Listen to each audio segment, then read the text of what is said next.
मोदी जी मुझे अंधक बना दिए। मैं बेरोजगार हूँ, मेरे घर वाले मुझे हमेशा डांटते, लेकिन मेरे लिए मोदी जी से बड़ा कोई नहीं है। मैं अनभक्ति सीखूं।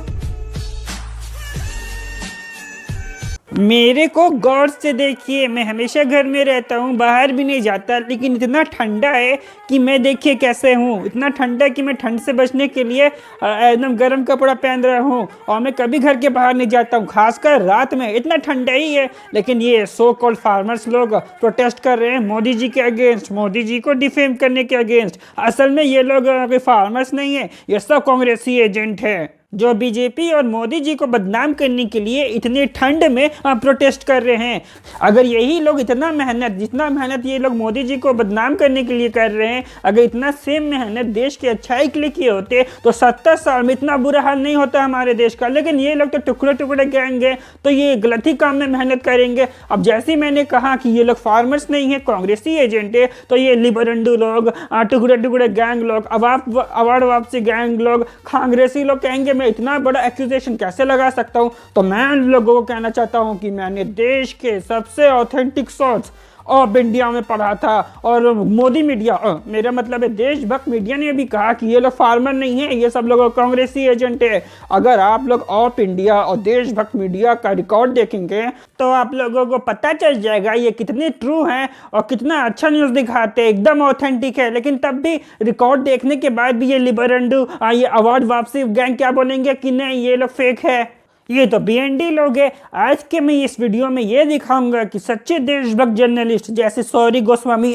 मेरा मतलब अर्नब गोस्वामी, तिहाड़ी, मेरा मतलब है वो सुधीर चौधरी, रूबिका लियाकत और कौवा, मेरा मतलब है वो दीपक चौरासिया, इस प्रोटेस्ट के बारे में क्या क्या बोले हैं। आज का वीडियो देखकर आप लोग ये समझ जाएंगे कि ये कोई फार्मर प्रोटेस्ट नहीं है, ये बस मोदी जी को डिफेम करने के लिए, उनका नाम बदनाम करने के लिए प्रोटेस्ट किया गया है। और असल में फार्मर्स लोग तो काफ़ी खुश है ये बिल में। क्यों ऐसा बोल रहा हूँ बताता हूँ। हर एक देशभक्त स्टेट के फार्मर्स लोग तो कंप्लेन नहीं कर रहे हैं, वो लोग तो मीटिंग कर रहे हैं और एकदम खुश है।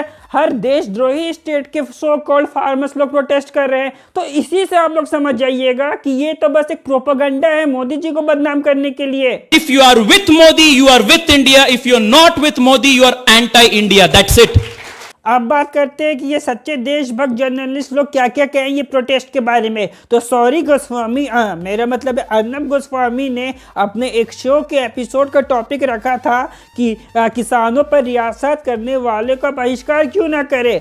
तो ये शो के टॉपिक ही से आपको समझ में आ जाएगा कि ये देशभक्त गोस्वामी ने कहा कि ये कांग्रेसी प्रोपेगेंडा है, ये कांग्रेसी लोग फार्मर्स लोग को गुमराह कर रहे हैं, ये कांग्रेसी लोग फार्मर्स लोग के नाम पे पॉलिटिक्स खेल रहे हैं। और एक और एपिसोड में एक हैशटैग चलाया था, हैशटैग स्टॉप फार्मर्स पॉलिटिक्स। तो ये अर्नब गोस्वामी के हिसाब से ये कांग्रेसी लोग फार्मर्स के नाम पे पॉलिटिक्स कर रहे हैं। ये फार्मर्स के नाम पे, जीडीपी गिरने के नाम पे, पेट्रोल हाइक के नाम पे, अनएम्प्लॉयमेंट के नाम पे और ऐसी बकवास टॉपिक के नाम पे पहले 70 साल पहले पॉलिटिक्स खेला जाता था। आज का सच्चा देशभक्त इंडिया, आज का नया इंडिया सच्चा देशभक्त पार्टी के अंडर सिर्फ हिंदू मुस्लिम, राम मंदिर, गौ माता के नाम पे पॉलिटिक्स करता है।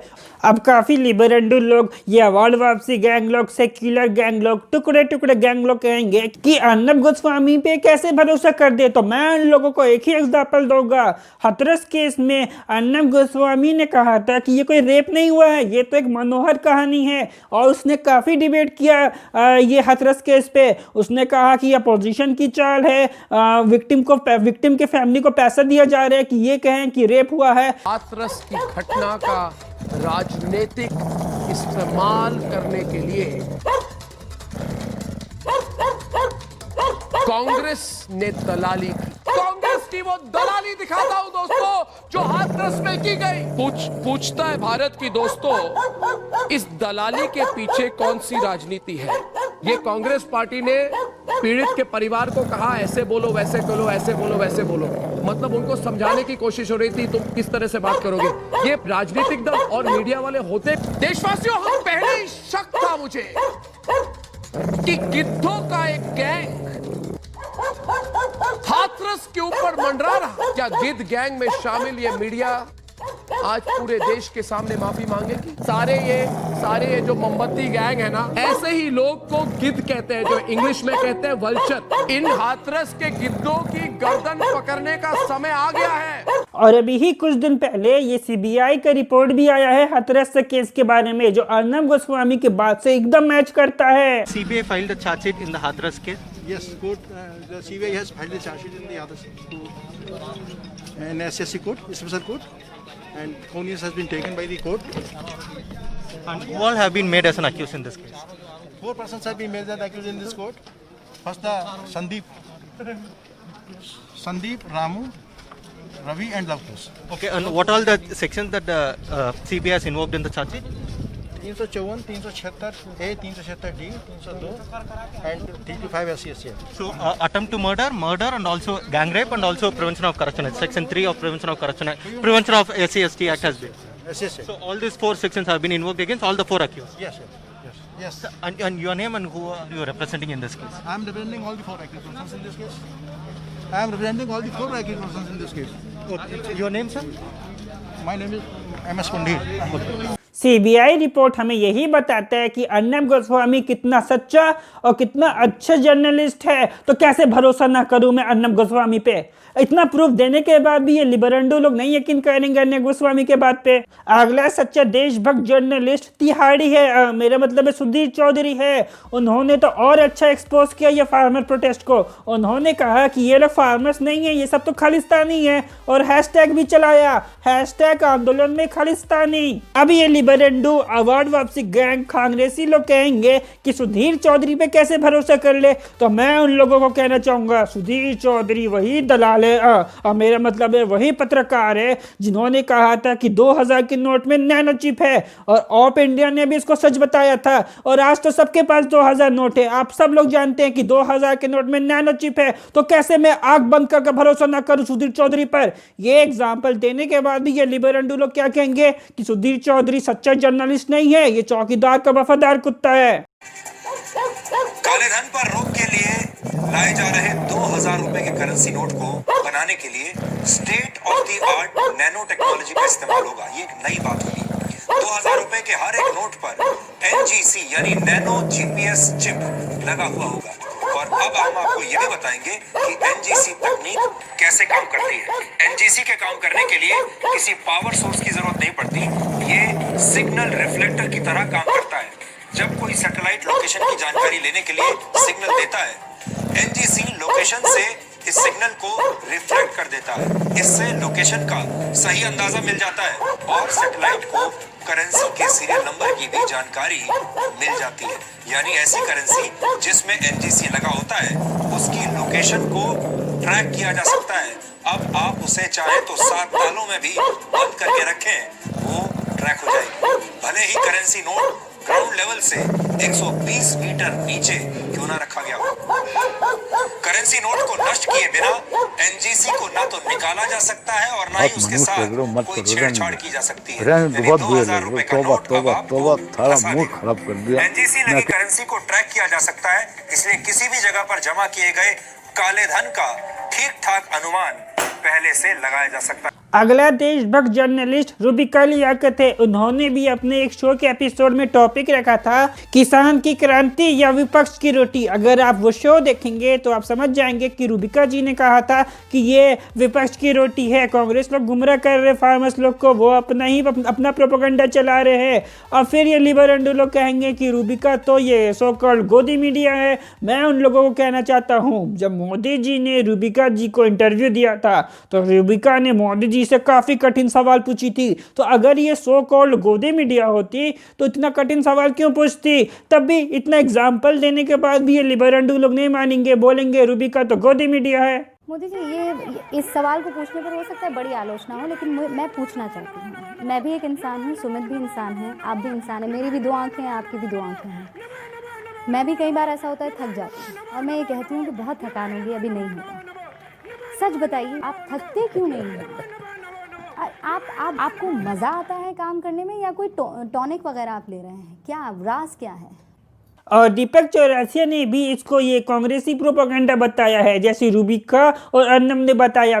फिर से ये लिबरेंडो अवार्ड वापसी गैंग, टुकड़ा टुकड़ा गैंग, सेक्युलर गैंग कहेंगे कि हम दीपक चौरसिया के बात पे कैसे भरोसा कर ले, वो तो भड़वा दलाल पत्रकार है। उन लोगों को मैं कहना चाहता हूँ, दीपक चौरसिया ने जब मोदी जी का इंटरव्यू लिया था तो रूबिका जैसे उन्होंने भी काफ़ी टफ क्वेश्चन पूछे थे मोदी जी से। अगर वो भड़वा दलाल पत्रकार होता तो इतना टफ क्वेश्चन क्यों पूछता? पहले जानना चाहता हूं कि ये चुनाव मोदी वर्सेस मोदी हो गए हैं। इन चुनाव में जब मोदी वर्सेस मोदी हो गया है तब आप अपना सबसे बड़ा प्रतिद्वंदी किसे मानते हैं? क्या इनको लगता है, आपको ऐसा लगता है कि इनको मोदी फोबिया है? मोदी जो करे उसको उठाओ, क्रिटिसाइज करो, उसके बारे में कुछ भी बात बोलो। मोदी जी, मैं एक गंभीर प्रश्न पे आऊँ उससे पहले एक सवाल आपसे जानना चाहता हूँ, देश भी जानना चाहेगा। आप अपने जेब में पर्स रखते हैं क्या? पर्स रखते हैं क्या, बटुआ जिसके अंदर पैसे होते हैं? प्रधानमंत्री जी, 2-3 छोटे छोटे ऐसे सवाल जो जनता बहुत जानना चाहती है। सबसे पहले मैं आपसे ये जानना चाहता हूँ कि आप इतने गैजेट फ्रीक कैसे बने? तो मेरी ऑब्जर्वेशन कहती है, जितना आपको इतने सालों से देख रहे हैं, कि फोटोग्राफी आपका शौक है, क्योंकि आप सेल्फी आपने पॉपुलर कर दिया। आप वाइल्ड लाइफ फोटोग्राफी करते हुए कई बार आपकी तस्वीरें मैंने देखी हैं। प्रधानमंत्री जी, एक और महत्वपूर्ण बात है जो आप पे बड़ी सूट करती है, जैसे आप ड्रेसअप करते हैं, तो क्या आप फैशन के बारे में भी उतना रुचि रखते हैं, कपड़ों के बारे में उतना रुचि रखते हैं? क्या आप पढ़ते हैं, कैसे डिसाइड करते हैं कि इस ओकेजन के लिए क्या पहनना? एक बात मैं आपसे यहाँ जानना चाहता हूँ, हमने ये तो सुन लिया आपके अक्षय कुमार वाले इंटरव्यू में कि आपको आम खाना पसंद है, लेकिन दिन भर जब आप इतना वर्क करते हैं, आपका बिजी शेड्यूल होता है, आप क्या खाना पसंद करते हैं और कितने मील्स खाते हैं दिन में? तो मोदी जी को कौन सी मिठाई सबसे ज़्यादा पसंद है? मुझे कुछ ऐसा है ही नहीं जी, कुछ भी आ जाए। आप कैलोरी कॉन्शियस हैं कि इतनी खा ली आज कैलोरी, थोड़ा कम खाएं? नहीं, मैं ऐसा दिमाग खपाता नहीं। मैं इतनी मेहनत करता हूँ तो मुझे कोई कैलोरी के हिसाब से चलूंगा तो कहाँ मिल पाता है। मुझे जहाँ तक याद है, आपने एक बार मुझे बताया था कि आपको खिचड़ी बहुत पसंद है, और क्या क्या बना लेते हैं आप? ये सब कुछ बनाता हूँ, सब कुछ रोटी बेलनी भी आती है आपको? हाँ, सब कुछ बनाता हूँ। पूरा मतलब खाना तैयार कर सकते हैं। ये कैसे सीखा आपने? 5 साल में कभी आप किचन में जा पाए? नहीं, अभी नहीं कर पाता। 5 साल में बिल्कुल नहीं, मन नहीं करता कि नहीं, ये कोई मेरा शौक नहीं है जी, लेकिन मुझे आता है, बताता है।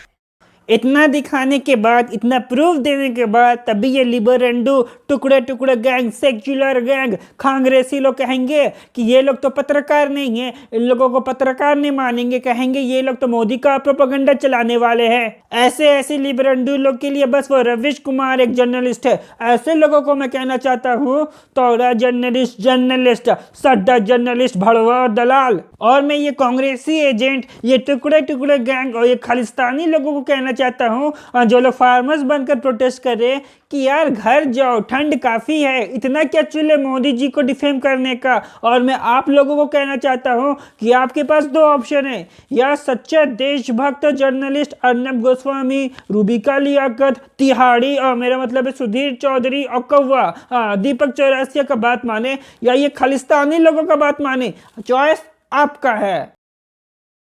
मोदी जी को डिफेम करने के लिए फार्मर्स लोग को कांग्रेस लोग गुमराह कर रहे हैं, खालिस्तानी लोग हमारे देश में आ गए हैं, पाकिस्तान और चाइना लोग प्रोटेस्ट में फंडिंग कर रहे हैं, और मोदी जी को और बदनाम करने के लिए ये कांग्रेसी लोग ने इंटरनेशनल सपोर्ट लिया है। वो कनाडा का पीएम भी प्रोटेस्टर लोग के सपोर्ट में बोल रहा है, साला खालिस्तानी कहीं का। और वो ब्रिटेन के 36 एमपीज भी प्रोटेस्टर लोग के सपोर्ट में बोल रहे हैं। और न्यूयॉर्क, टोरंटो, कोलंबिया, ऑस्ट्रेलिया जैसे अनेक जगहों में लोग प्रोटेस्ट कर रहे हैं अगेंस्ट फार्मर बिल्स, मतलब अगेंस्ट मोदी जी। और यूएन भी प्रोटेस्टर लोग के सपोर्ट में बोला है। यूएन तो एंटी मोदी है ही। सीएए टाइम क्या बोला था कि CAA is fundamentally discriminatory nature. जी घंटा, यूएन जो है वो सबसे बड़ा एंटी मोदी है, एक नंबर का देशद्रोही है। सब लोग लगे हुए मोदी जी को डिफेम करने के लिए। ये कांग्रेसी लोग, पाकिस्तानी लोग, चाइना लोग क्यों ऐसा कर रहे हैं? क्योंकि वो लोग जानते हैं मोदी जी दुनिया के सबसे अच्छे लीडर हैं।